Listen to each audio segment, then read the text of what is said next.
Ini terakhir Gus Bah. Ya Allah, kalau yang Gus Yasin dari sisi kenegaraan, Gus Iit dari sisi ilmiah, Gus Bah dari sisi humaniora, dari sisi sentuhan hati manusia sesama manusia, saya yakin di tempat saya itu desa sekali. Orang di atas gunung di Banyurip itu sowan yai merasa seperti keluarganya yai. Masih bisa dibuktikan. Dari yang mana lagi ketemu yai merasa dihormati yai seperti keluarganya yai. Sehingga setiap yang datang siapapun ditanya, aku ambek yai itu kok keluarga nilasa Indonesia kok ngaku ngono kabeh. Jadi sangat diharapkan sisi humaniora, sentuhan-sentuhan kemanusiaan. Padahal di Banyurip itu tempat minyak ilegal itu, minyak apa ya, kalau ada Pertamina di sana Pertamini, minyak ilegal itu sowan yai ya ditemoni yai, ditanya anakmu piro, wedhusmu ono sing mati apa ora, ya seperti itu, sehingga merasa dihormati, disentuh sisi kemanusiaannya, sehingga yai dimanapun orang didatangi yai itu bahagia. Seperti misalkan saya didatangi Gus Bah, bahagia rasanya. Cuman Gus Bah tidak mungkin ke tempat saya, tidak mungkin kelihatannya. Ada satu yang seperti persamaan yai dengan Gus Bah yang saya ingat, orang sowan yai itu selalu diterima dengan sepenuh hati. Siapapun yang sowan, pintu selalu dibuka. Tidak usah aturan protokoler, tidak. Yai hadir, yai sehat, yai apa, orang sowan diterima dengan senang hati. Ini maziyah, keistimewaan yang sangat tidak dimiliki oleh Gus Bah. Sepakat ya? Mau sowan Gus Bah itu ngalah-ngalahi sowan Kanjeng Nabi saja, disowani siapa saja mau. Apa iki sak dhuwure Kanjeng Nabi kira-kira? Saya sowan itu yang nemoni Gus Sabror.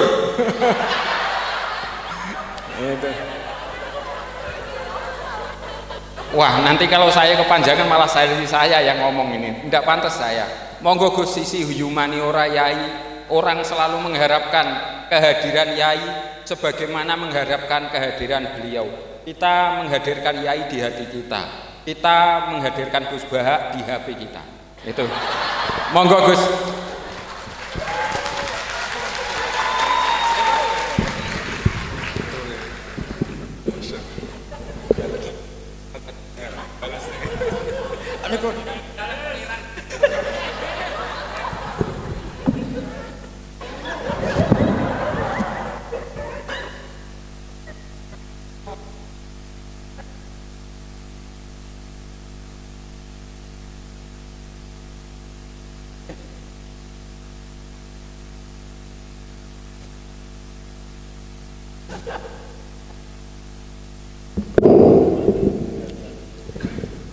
Assalamualaikum warahmatullahi wabarakatuh.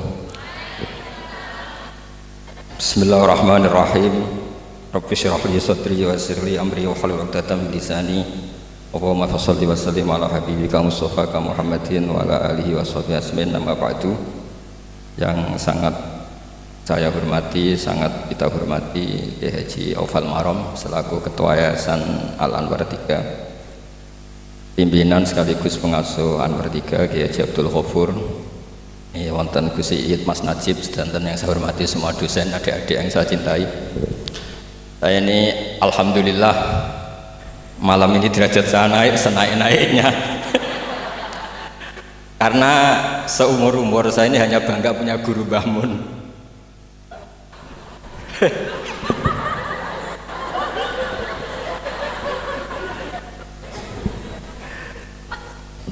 Tapi malam ini punya guru baru. Nah, ini sekaligus Pak dicatat oleh Ketua Yayasan Gus Aufal tadi, Pak Amin mengaku saya muridnya. Ini satu kezaliman.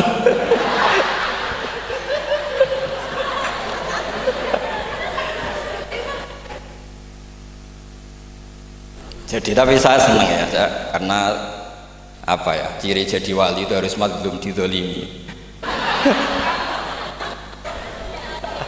Jadi saya pastikan tidak balas lah, karena beliau ngangkat derajat saya. Saya tadi pertama bilang murid saya Gus Baha itu saya senang sekali, seseneng-senengnya. Karena baru ini malam tersial saya. Saya dulu masih ingat ketika Gus Najih di Mekah terkenal alim alamah karena ngarang kitab. Gus Yofur tahun pertama Mbah Mun muji-muji karena mumtaz di Al-Azhar. Jadi beliau-beliau ini heboh karena karir akademiknya. Kalau Gus Amin karena ngelepas kambing di musola.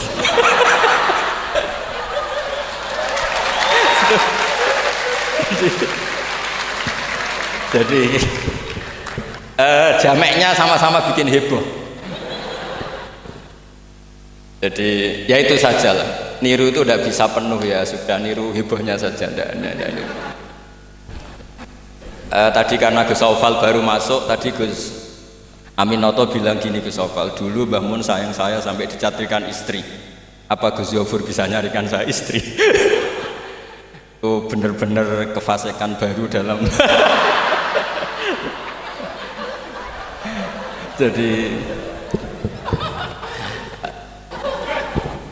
Jadi kita rileks saja karena ini apa ya, guyon itu bagian dari ibadah kelas tinggi. Ya ini betul, saya dulu mengkaji sama Gus Yofur seperti beliau tadi cerita. Di antara kegiatan beliau kalau malam belajar usul fikih, kita belajar bareng-bareng. Di antara pendapat usul fikih yang menyenangkan kita itu adalah mubah itu wajib.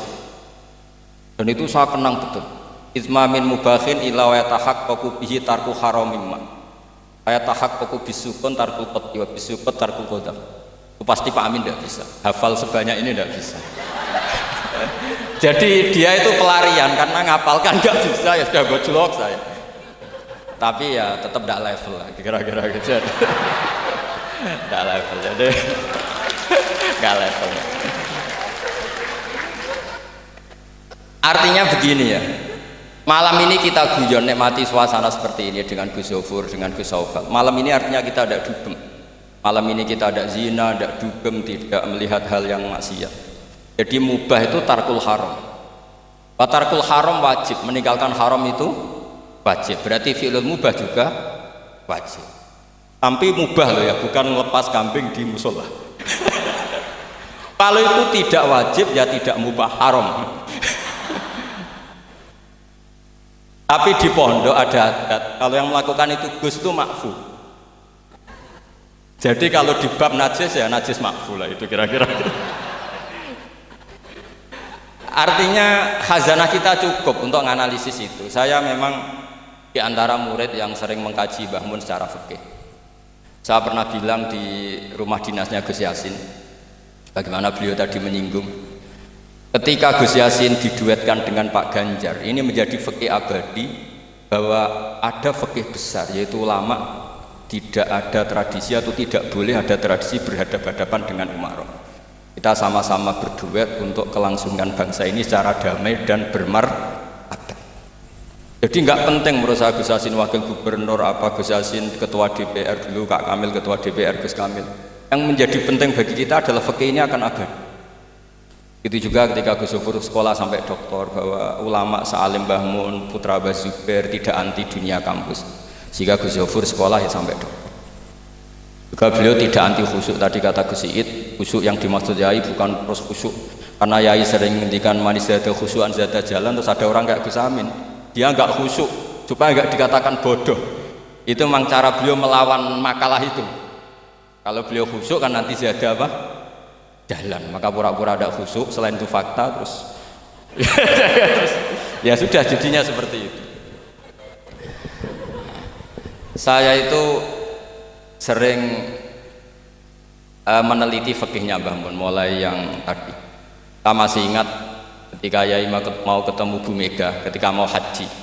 Yai tindak Jumat, ketemu Bu Mega itu Sabtu, beliau terbang Ahad. Di antara yang dihentikan ke santri-santri, kira-kira gini maknanya, besok saya ketemu Ibu Mega dan ini bagus supaya Indonesia damai karena ulama dan umaroknya. Ini satu kombinasi antara nasionalis dan religius. Beliau itu paling menghindari kalau Indonesia chaos, kemudian ada dosa yakulu batum bakto. Kalau chaos itu mungkin potensinya saling bunuh, saling apa. Sehingga ketika melihat Mbah Mun ketemu Mega itu pikiran pertama saya adalah safkut bima, jangan sampai terjadi. Karena biatan pertama Al-Quran adalah wa idza akhadna mitsaqakum la tasfikuna dima'akum. Dan itu beliau melakukan itu dengan cara yang sangat elegan. Ketemu orang yang benar-benar jadi aktor di Indonesia. Siapa yang nggak ngerti Mbah Mun aktor penting dalam perjalanan agama di Indonesia. Mega sebagai simbol nasional. Beliau dengan besar hati ketemu, dan itu kita membaca fikih sebagai bentuk hiknan lidima'il muslimin, upaya supaya Indonesia itu damai baik-baik saja. Saya tentu belajar banyak dari Gus Zofur ketika menafsirkan kenapa Al-Barjanji itu menjadi mujad.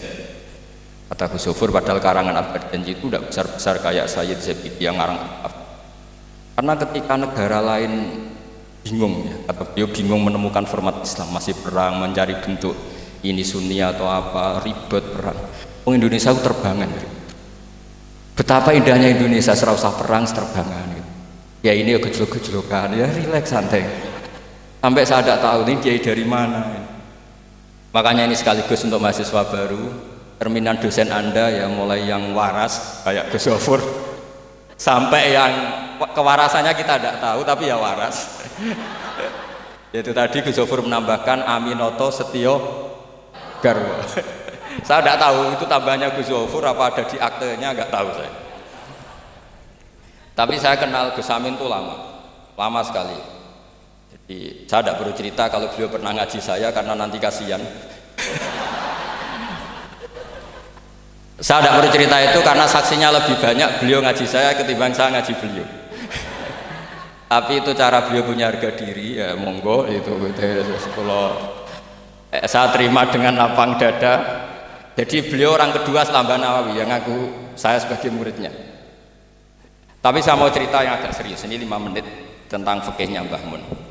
Tadi Gus Said bilang termasuk yang tahu banyak tentang karangan Mbah Mun termasuk tentu saya, selain santri-santri yang saya pernah ditanya Mbah Mun ketika film Masjidin Nabawi, ditanya, nah apa kowe Mbak Gofur kok ngotot aku seneng nulis ya? Saya bilang nanti biar cucu-cucu jenengan masih melihat naskah-naskah jenengan. Iya kata beliau. Saya masih ingat dawuh Imam Syafi'i, al-laits afqahu min Malik illa annahu daya'ahu ashab. Sebetulnya Imam Laits itu lebih ahli fikih ketimbang Imam Malik. Padahal Imam Syafi'i itu muridnya Imam Malik, tapi fil fikih muji Imam Laits, al-laits afqahu min Malik illa annahu daya'ahu ashab. Tapi sayangnya Imam Laits ini murid-muridnya nggak ada yang benar. Karena tulisan-tulisan Imam Laits ini tidak ditadwin, tidak dimudawwan. Maka kita tidak ingin Mbah Mun yang kita idolakan, kita gurukan, kemudian bukunya tidak mudawwan. Sehingga saya, utamanya tentu putra-putra beliau, mulai dari Gus Subab, Gus Najih semuanya, termasuk Gus Zofur, itu sangat menginginkan beliau itu memang mentadwin itu. Saya beri contoh misalnya begini, kepandaian Imam Laits dibanding Imam Malik. Imam Malik ketika ditanya apa saja, sok ahli Madinah. Kail juga kailu ahli Madinah, semuanya bilang ahli Madinah. Alasannya beliau Madinah adalah muhajirur Rasulillah, tempat hijrahnya Rasulullah SAW. Dan itu nggak ada yang memungkiri. Tapi ketika Imam Laits mulai mengirimi surat ke Imam Malik, itu ditulis Sayyid Muhammad di Syariatul Wal Khalidah. Itu beliau, oke, Anda orang alim, saya ngakui Anda alim gini-gini. Tapi Anda ada yang lupa bahwa ashabu Rasulillah tafarraqu bil buldan. Ashabnya Nabi ini kemana-mana. Di Irak, di situ ada Sayyidina Ali, hidup di Najaf, diikuti oleh Abdul bin Mas'ud. Di Mesir ada Abdul bin Amr bin As, ada Amr bin As malah. Di Mekah ada ini. Dan semua mereka ini menciptakan satu kultur, dan kultur itu tidak sejengkal pun beda dengan yang ditanamkan Rasulullah SAW. Maka tidak bisa dikatakan kalau kultur itu harus kulturnya orang Madinah.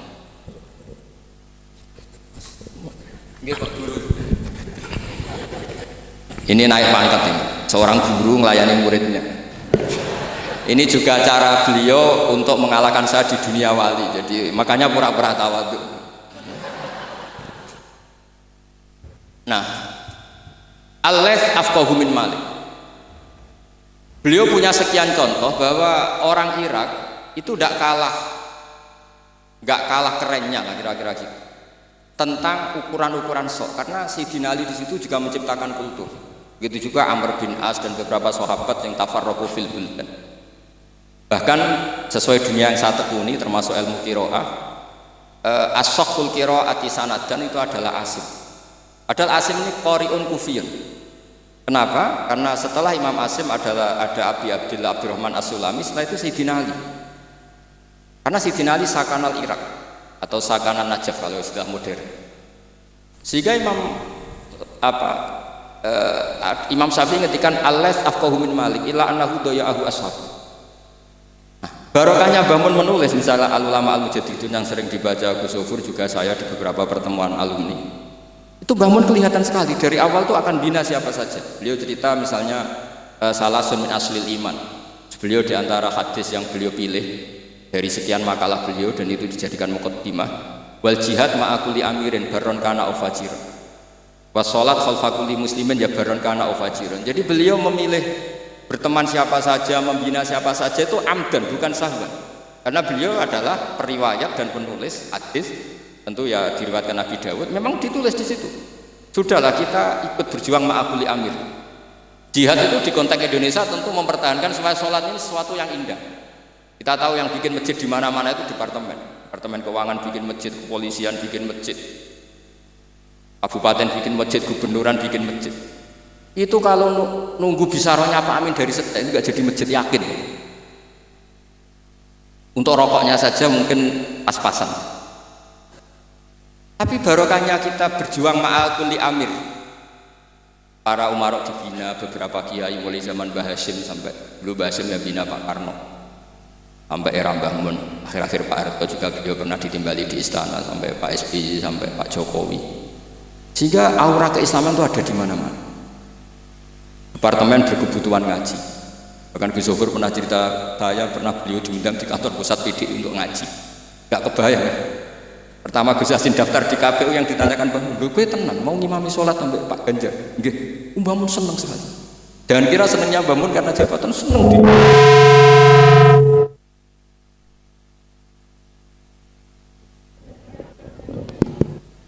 Jadi Mbah Mun ketika Gus Yassin cerita sholat tadi itu senang sekali. Senang sekali diceritani bahwa barokahnya Gus Yassin diwetkan itu ada dengan tanda petik, ada komunitas yang kayak sholat itu jadi ukuran. Saya meskipun nggak nangis di depan umum kayak Gus Amin tadi, saya juga heran kok bisa nangis. Itu saya heran betul, dan saya tetap husnudzon itu asli.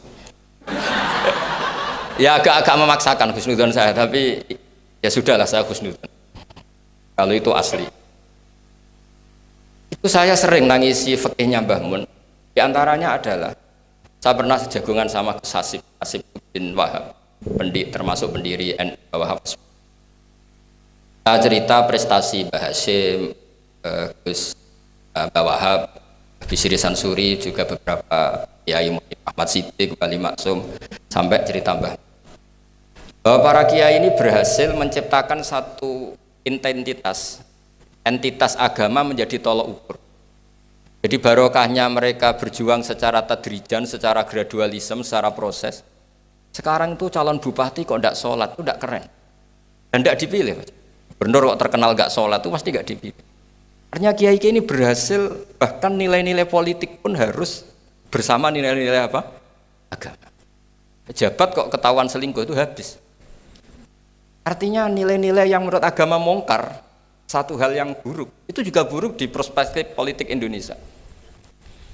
Jadi kayak, dan itu tanpa bikin negara ini terus kayak jadi negara Islam.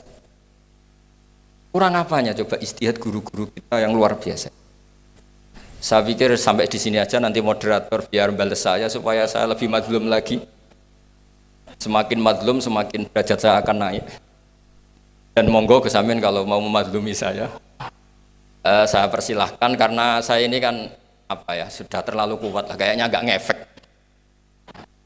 Tapi nggih monggo lah, kalau artinya ini sekali-kali saya ngomong serius. Jadi dulu nyuwun sewu, kita pengajian saja harus lapor, harus izin, bahkan ada istilah SIM, surat izin mubalek ya dulu. Namanya juga SIM.